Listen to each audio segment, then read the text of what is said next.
ஆனி மாதத்தின் சிறப்பு நிகழ்வுகள். தமிழ் மாதத்தின் முதல் மாதம் சித்திரை.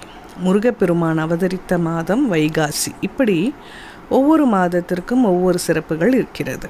அதனை அடுத்து ஆனி மாதத்தில் நடைபெறும் சிறப்பு நிகழ்வுகள் பற்றி அறிந்து கொள்வோம். ஆனி சிறப்பு. உத்தராயண புண்ணிய காலத்தின் கடைசி மாதமாக ஆனி மாதம் போற்றப்படுகிறது.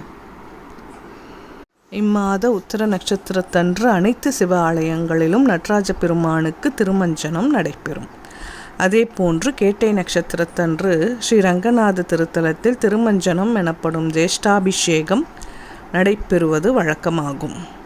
ஆனி மாத பௌர்ணமி அன்று திருச்சியில் மேற்கூரை இல்லாமல் திறந்தவெளி கருவறையில் காட்சியளிக்கும் ஸ்ரீ வெக்காளி அம்மனுக்கு மாம்பழங்களால் அபிஷேகம் நடைபெறுவது சிறப்பாகும். மேலும் அதே நாளில் திருச்சி மலைக்கோட்டையில் உள்ள தாயுமானவர் கோயிலில் வாழைத்தார்கள் சமர்ப்பித்து குடும்பம் வாழையடி வாழையாக வளர வேண்டும் என்று வேண்டிக் கொள்கின்றனர். ஆனி மாத திருநாளன்று காரைக்கால் அம்மையாரை சிறப்பிக்கும் விதமாக மாங்கனி திருவிழா நடைபெறுவது சிறப்பாகும். மேலும் ஆனி மாத பௌர்ணமி அன்று தெப்பத் திருவிழாவானது மிகவும் சிறப்பாக நடைபெறும்.